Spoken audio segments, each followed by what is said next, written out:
Hi hello. ಇವತ್ತು ಈ ವಿಡಿಯೋದಲ್ಲಿ ನೋಡಿ ಒಬ್ಬರದೇ ಕಸ್ಟಮರ್ದು ಇಷ್ಟೊಂದು ಬ್ಲೌಸ್ನ ಸ್ಟಿಚ್ ಮಾಡಿರೋದು ನಾನು. ಸೊ ಇಷ್ಟೊಂದು ಬ್ಲೌಸು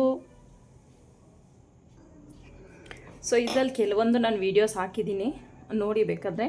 ಸೊ ಇದ್ರದ್ದು ವೀಡಿಯೋ ಇದೆ, ಇದ್ರದ್ದು ವೀಡಿಯೋ ಇದೆ ಚಾನಲಲ್ಲಿ, ನೋಡಿ ಇದ್ರದ್ದು ವೀಡಿಯೋ ಇದೆ. ಸೊ ಕೆಲವೊಂದ್ರದ್ದೆಲ್ಲ ವೀಡಿಯೋ ಹಾಕಿದ್ದೀನಿ ನಾನು. ಒಬ್ಬರೇ ಕಸ್ಟಮರು ನಮ್ಮನ್ನು ಟ್ರಸ್ಟ್ ಮಾಡಿ, ಅಂದರೆ ನಮಗೆ ಫಿಟ್ಟಿಂಗ್ ಚೆನ್ನಾಗಿ ಕೊಡ್ತಾರೆ ಅನ್ನೋ ಉದ್ದೇಶಕ್ಕೆ ಇಷ್ಟೊಂದು ಬ್ಲೌಸ್ನ ಕೊಟ್ಟಿದ್ದಾರೆ.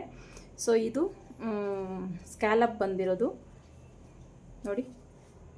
ಇದು ಈ ಥರ ಇದು ಕಟ್ಟಿಂಗು ಸ್ಟಿಚಿಂಗ್ ವೀಡಿಯೋ ಕೂಡ ನಾನು ಯೂಟ್ಯೂಬಲ್ಲಿ ಅಪ್ಲೋಡ್ ಮಾಡಿದ್ದೀನಿ, ನೋಡಿ ಒಂದು ಸಲ ಚಾನಲ್ಗೆ. ಸೊ ಇವೆಲ್ಲ ದೊಡ್ಡ ಸೈಜ್, ಆಲ್ಮೋಸ್ಟ್ ದೊಡ್ಡ ಸೈಜ್ ಬ್ಲೌಸುಗಳು. ಸೊ ಇದನ್ನೆಲ್ಲ ನಾನು ಕಟ್ಟಿಂಗ್ ವೀಡಿಯೋ ಸ್ಟಿಚಿಂಗ್ ವೀಡಿಯೋ ಎಲ್ಲ ಅಪ್ಲೋಡ್ ಮಾಡಿದ್ದೀನಿ. ಯಾರೆಲ್ಲ ನೋಡಿಲ್ವೋ ಒಂದು ಸಲ ನೋಡಿ. ಇದ್ರದ್ದು ರೀಸೆಂಟಾಗಿ ಅಪ್ಲೋಡ್ ಮಾಡಿದ್ದೀನಿ. ಸೊ ಇವೆಲ್ಲ ನೋಡಿ, ಇವು 4 ಒಂದು ಮೆಜರ್ಮೆಂಟು, ಇವು ಮಗಳು, ಇವು ಅವ್ರ ತಾಯಿವು. ಒಂದೇ ಸಲ 12 ಬ್ಲೌಸಸ್ ಕಲಿಸಿದ್ರು. ಸೊ ನಾನು ಹೇಳೋದೇನೆಂದರೆ, ಮನೇಲಿ ಹೊಲಿದ್ರೂ ಕೂಡ ನಾವು ಸ್ಟಿಚಿಂಗು, ಫಿನಿಶಿಂಗು ಮತ್ತು ಫಿಟ್ಟಿಂಗ್ ನೀಟಾಗಿ ಕೊಟ್ಟರೆ ನೋಡಿ, ಫಿನಿಶಿಂಗ್ ನಮಗೆ ಯಾವ ರೀತಿ ಎಷ್ಟು ನೀಟಾಗಿ ಬಂದಿದೆ ಅಂತ ನೋಡಿ. ಐರನ್ ಮಾಡದೆ ನೀವು ಕೊಡಬೇಡಿ, ಐರನ್ ಮಾಡಿ ಬ್ಲೌಸ್ನ ಕಸ್ಟಮರ್ಗೆ ಕೊಡಿ. ಆವಾಗ ನಮಗೆ ಫಿನಿಶಿಂಗ್ ಅನ್ನೋದು ತುಂಬಾ ಚೆನ್ನಾಗಿ ಬರುತ್ತೆ. ನೋಡಿ ಈ ಬ್ಲೌಸಸ್ ಎಲ್ಲ ಸ್ಟಿಚ್ ಮಾಡಿರೋದು. ನಾನು ಹೇಳೋದೇನು ಅಂದರೆ, ನೀವು ಫಿನಿಶಿಂಗ್ ನೀಟಾಗಿ ಕೊಟ್ಟರೆ ಕಸ್ಟಮರ್ಸು ನಿಮ್ಮನ್ನು ಹುಡ್ಕೊಂಡು ಬರ್ತಾರೆ. ಸೊ ನಾವು ಯಾವ ರೀತಿ ಫಿನಿಶಿಂಗು ಫಿಟ್ಟಿಂಗ್ ಕೊಟ್ಟರೆ ಅಷ್ಟು ಕಸ್ಟಮರ್ಸು ನಮಗೆ ಜಾಸ್ತಿ ಆಗ್ತಾರೆ. ಇದು ನಾನು ಫಿಟ್ಟಿಂಗ್ ಒಬ್ಬರಿಗೆ ಸ್ಟಿಚ್ ಮಾಡಿಕೊಟ್ಟಿದ್ದೆ, ಅವರು ಹಾಕ್ಕೊಂಡಿರೋದನ್ನು ನೋಡಿ ಕಸ್ಟಮರು ಎಲ್ಲಿ ನೀವು ಸ್ಟಿಚ್ ಮಾಡೋದು ಅಂತ ಕೇಳ್ಬಿಟ್ಟು ಬಂದು ನನ್ನ ಹತ್ರ ತೊಗೊಂಬಂದು ಕೊಟ್ಟಿರೋದು.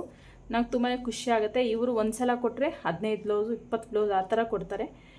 ಸೊ ಅದೇ ರೀತಿ ನಾನು ಫಿಟ್ಟಿಂಗು ಮತ್ತು ಫಿನಿಶಿಂಗ್ನ ಕೊಡ್ತೀನಿ.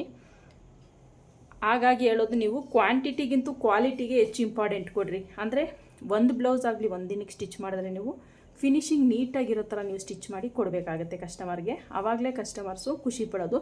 ನೋಡಿ ಇವೆಲ್ಲ ನಾರ್ಮಲ್ ಪೈಪಿಂಗು, ಇಲ್ಲ ಯಾವುದೇ ರೀತಿ ಥ್ರೆಡ್ ಪೈಪಿಂಗ್ನ ಕೊಟ್ಟಿಲ್ಲ, ನಾರ್ಮಲ್ ಪೈಪಿಂಗ್ನ ಕೊಟ್ಟಿರೋದು. ಸೊ ಹೇಳೋದ್ನಲ್ಲ ನಾನು, ಇದು ಮಗಳದು ಮತ್ತು ತಾಯಿದು ಕೊಟ್ಟಿರೋದು ನನಗೆ. ನೋಡಿ ಇದು ಮಗಳದು, ತಾಯಿದು. ಇದಕ್ಕೆ ಅವರು ನಾರ್ಮಲ್ ಪೈಪಿಂಗೇ ಕೇಳಿದ್ದಾರೆ, ಯಾವುದಕ್ಕೂ ಥ್ರೆಡ್ ಪೈಪಿಂಗೇನು ಅವಶ್ಯಕತೆ ಇಲ್ಲ, ನೀವು ನಾರ್ಮಲ್ ಪೈಪಿಂಗ್ ಮಾಡಿ ಅಂತ. ನೋಡಿ ಇದಕ್ಕೆಲ್ಲ ನಾರ್ಮಲ್ ಪೈಪಿಂಗ್ ಮಾಡಿದ್ದೀನಿ, ಇದಕ್ಕೂ ಅಷ್ಟೇ. ಮತ್ತು ಇದ್ರ ಪೈಪಿಂಗು ನಾನು ಹಾಕಿದ್ದೀನಿ ನೋಡಿ, ಚಾನಲಲ್ಲಿ ಪೈಪಿಂಗ್ ಯಾವ ರೀತಿ ಮಾಡೋದು ಅಂತಲೂ ಹಾಕಿದ್ದೀನಿ ನೋಡಿ. ಇದೆಲ್ಲ ನಾರ್ಮಲ್ ಪೈಪಿಂಗ್ ಕೊಟ್ಟಿರೋದು. ಎಷ್ಟು ನೀಟಾಗಿ ಬಂದಿದೆ ನೋಡಿ, ಒಳ್ಳೆ ಥ್ರೆಡ್ ಪೈಪಿಂಗ್ ಬಂದಷ್ಟೇ ಫಿನಿಶಿಂಗ್ ಬಂದಿದೆ. ಇದು ಕೊಟ್ಟಿರೋದು ನಾನು ನಾರ್ಮಲ್ ಪೈಪಿಂಗ್, ಇದು ಥ್ರೆಡ್ ಪೈಪಿಂಗ್ ಅಲ್ಲ, ಇದು ನಾರ್ಮಲ್ ಪೈಪಿಂಗ್ನ ಸ್ಟಿಚ್ ಮಾಡಿರೋದು. ಸೊ ನಾರ್ಮಲ್ ಪೈಪಿಂಗ್ಗೆ ಈ ಡಬಲ್ ಸ್ಟಿಚ್ನ ಹಾಕಿದ್ರೆ ನಮಗೆ ನೋಡಿ ಥ್ರೆಡ್ ಪೈಪಿಂಗ್ ಥರನೇ ಕಾಣಿಸುತ್ತೆ. ಇಲ್ಲಿ ಡಬಲ್ ಸ್ಟಿಚ್ನ ಹಾಕಿದ್ರೆ ಥ್ರೆಡ್ ಪೈಪಿಂಗ್ ಥರನೇ ಕಾಣಿಸುತ್ತೆ. ನೀವು ಕ್ವಾಂಟಿಟಿಗಿಂತ ಕ್ವಾಲಿಟಿಗೆ ಇಂಪಾರ್ಟೆಂಟ್ ಕೊಡಿ ಅಂತ ನಾನು ಹೇಳ್ತಿದ್ದೀನಲ್ಲ. ನೀವು ಒಂದು ಬ್ಲೌಸ್ ಹೊಲಿದ್ರೂ ಕೂಡ ಫಿನಿಶಿಂಗು ಮತ್ತು ಫಿಟ್ಟಿಂಗು ನೀಟಾಗಿ ಬರೋ ಥರ ನೀವು ಹೊಲಿಬೇಕಾಗುತ್ತೆ. ನೋಡಿ ಇದು ಕೂಡ ಅಷ್ಟೇ ನಾರ್ಮಲ್ ಪೈಪಿಂಗ್ನೇ ಸ್ಟಿಚ್ ಮಾಡಿರೋದು. ಇದು ಅಷ್ಟೇ ನೋಡಿ, ನಾರ್ಮಲ್ ಪೈಪಿಂಗು ಸ್ಟಿಚ್ ಮಾಡಿರೋದು. ಇದಕ್ಕೆ ಥ್ರೆಡ್ ಪೈಪಿಂಗ್ ಕೊಟ್ಟಿಲ್ಲ, ನಾರ್ಮಲ್ ಪೈಪಿಂಗು ಸ್ಟಿಚ್ ಮಾಡಿರೋದು ಇದು. ಇವೆಲ್ಲ ಅವ್ರ ತಾಯಿದು ನಾರ್ಮಲ್ ಪೈಪಿಂಗೆ ಹೇಳಿರೋದು. ಸುಮಾರು ಒಂದು 8 ಬ್ಲೌಸ್ ಅವ್ರ ತಾಯಿ ಕೊಟ್ಟಿದ್ದಾರೆ. ನೋಡಿದಕ್ಕೂ ಅಷ್ಟೇ ನಾರ್ಮಲ್ ಪೈಪಿಂಗ್ ಕೊಟ್ಟಿರೋದು. ಫಿನಿಶಿಂಗ್ ನೋಡ್ತಿರ್ಬೋದು ನೀವು ಬ್ಲೌಸಸ್ಸು ಎಷ್ಟು ನೀಟಾಗಿ ಬಂದಿದೆ ಅಂತ ನೋಡಿ.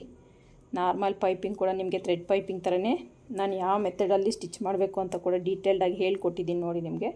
ನೋಡಿ ಎಷ್ಟು ನೀಟಾಗಿ ಬಂದಿದೆ. ನಾರ್ಮಲ್ ಪೈಪಿಂಗ್ ಕೂಡ ನಮಗೆ ಫಿನಿಶಿಂಗ್ ಅನ್ನೋದು ನೋಡಿ ಎಷ್ಟು ನೀಟಾಗಿ ಬಂದಿದೆ. ಇದು ಅವ್ರ ಮಗಳದು. ಇದು ನಾನು ವೇಸ್ಟ್ ಹತ್ರ ಮತ್ತು ಹ್ಯಾಂಡ್ಸ್ಗೆ ಎಲ್ಲ ಕಡೆನೂ ಪೈಪಿಂಗ್ ಕೊಟ್ಟು ಇದು ರೆಡಿ ಮಾಡಿರುವಂಥದ್ದು. ಇದ್ರದ್ದು ವೀಡಿಯೋ ಹಾಕಿದ್ದೀನಿ ನೋಡಿ ಚಾನಲಲ್ಲಿ, ಯಾರೆಲ್ಲ ನೋಡಿಲ್ವೋ ಒಂದು ಸಲ ನೋಡ್ಕೊಂಡು ಬನ್ನಿ.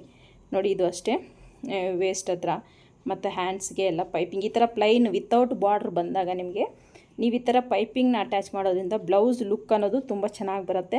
ನೀವು ಕೂಡ ಒಂದು ಸಲ ಟ್ರೈ ಮಾಡಿ ನೋಡಿ. ವಿತೌಟ್ ಬಾರ್ಡ್ರ್ ಬಂದಿರುತ್ತಲ್ಲ ಬ್ಲೌಸು, ಅದಕ್ಕೆ ನೀವು ಈ ರೀತಿ ಪೈಪಿಂಗ್ನ ಕೊಟ್ಟರೆ ನಿಮಗೆ ನೀಟಾಗಿ ಕಾಣಿಸುತ್ತೆ. ಲುಕ್ ವೈಸ್ ತುಂಬಾ ಗ್ರ್ಯಾಂಡಾಗಿ ಕಾಣಿಸುತ್ತೆ ಈ ರೀತಿ. ನೋಡಿ ಇದ್ರದ್ದು ಅಷ್ಟೇ ನಾನು ಕಟ್ಟಿಂಗ್ ವೀಡಿಯೋ ಎಲ್ಲ ಅಪ್ಲೋಡ್ ಮಾಡಿದ್ದೀನಿ. ಇದ್ರದ್ದು ನೋಡಿಲ್ಲ ಅಂದರೆ ನೋಡ್ಕೊಂಡು ಬನ್ನಿ. ಇದು ಅಷ್ಟೇ ಸೇಮ್, ಇದು ಮಗಳದು ಅಂತ ಹೇಳೋದಲ್ಲ, ಇದು ಹ್ಯಾಂಡ್ಸ್ಗೆ ಮತ್ತು ವೇಸ್ಟ್ಗೆಲ್ಲ ಪೈಪಿಂಗ್ ಕೊಟ್ಟು ನಾನು ರೆಡಿ ಮಾಡಿರುವಂಥದ್ದು. ಇದು ಕೂಡ ಅಷ್ಟೇ ಈ ರೀತಿ ನೋಡಿ. ಇಷ್ಟು ಬ್ಲೌಸಸ್ಸು, ಮಗಳು 4 ಬ್ಲೌಸ್ ರೆಡಿ ಮಾಡಿದ್ದೀನಿ, ಅವ್ರ ತಾಯಿದು 8 ಬ್ಲೌಸು. ಮತ್ತು ಇದು ಕೂಡ ಅವ್ರ ಪಕ್ಕದಲ್ಲಿ ಯಾರೋ ಕೊಲಿಗ್ ಯಾರ್ದೋ ಒಬ್ರದ್ದು ಇದು ರೆಡಿ ಮಾಡಿರೋದು ಕೂಡ. ಸೊ ಈ ರೀತಿ ಬ್ಲೌಸಸ್ ನಾವು ಯಾವ ರೀತಿ ಫಿನಿಶಿಂಗ್ ಕೊಟ್ಟರೆ ಅಷ್ಟು ನಮಗೆ ಕಸ್ಟಮರ್ಸ್ ಅನ್ನೋದು ಜಾಸ್ತಿ ಆಗ್ತಾರೆ. ಸೊ ನೀವು ಫಿನಿಶಿಂಗ್ ಕಡೆ ಮತ್ತು ಫಿಟ್ಟಿಂಗ್ ಕಡೆ ಗಮನ ಕೊಟ್ಟರೆ ಕಸ್ಟಮರ್ಸ್ ನಿಮ್ಮನ್ನೇ ಹುಡ್ಕೊಂಡು ಬರ್ತಾರೆ. ಇದೊಂದು ಇನ್ಫಾರ್ಮೇಷನ್ ಕೊಡಬೇಕು ಅಂತ ನಾನು ಈ ವಿಡಿಯೋ ಮಾಡ್ತಿರೋ ಉದ್ದೇಶ. ನೀವು ಜಾಸ್ತಿ ಬ್ಲೌಸ್ ಹೊಲಿತೀನಿ ಅಂತ ಫೋಕಸ್ ಮಾಡಬೇಡ್ರಿ. ಒಂದೆರಡು ಹೊಲಿದ್ರೂ ನಮಗೆ ನೀಟಾಗಿ ಫಿನಿಶಿಂಗು ಮತ್ತು ಫಿಟ್ಟಿಂಗ್ ಕೊಡ್ತಿದ್ದೀವಿ, ಅದ್ರ ಬಗ್ಗೆ ನೀವು ಗಮನ ಕೊಟ್ಟರೆ ಖಂಡಿತವಾಗ್ಲೂ ನಿಮಗೆ ಕಸ್ಟಮರ್ಸ್ ಅನ್ನೋರು ಜಾಸ್ತಿ ಆಗ್ತಾರೆ. ಸೊ ಈ ಬ್ಲೌಸು ಎಲ್ಲವೂ ನಿಮ್ಗೆ ಇಷ್ಟ ಆಯಿತು ಅಂತ ಭಾವಿಸ್ತೀನಿ. ಈ ವಿಡಿಯೋ ಇಷ್ಟ ಆದರೆ ಒಂದು ಲೈಕ್ ಮಾಡಿ, ಶೇರ್ ಮಾಡಿ, ಚಾನಲ್ನ ಸಬ್ಸ್ಕ್ರೈಬ್ ಮಾಡ್ಕೊಳ್ಳಿ. Thank you for watching.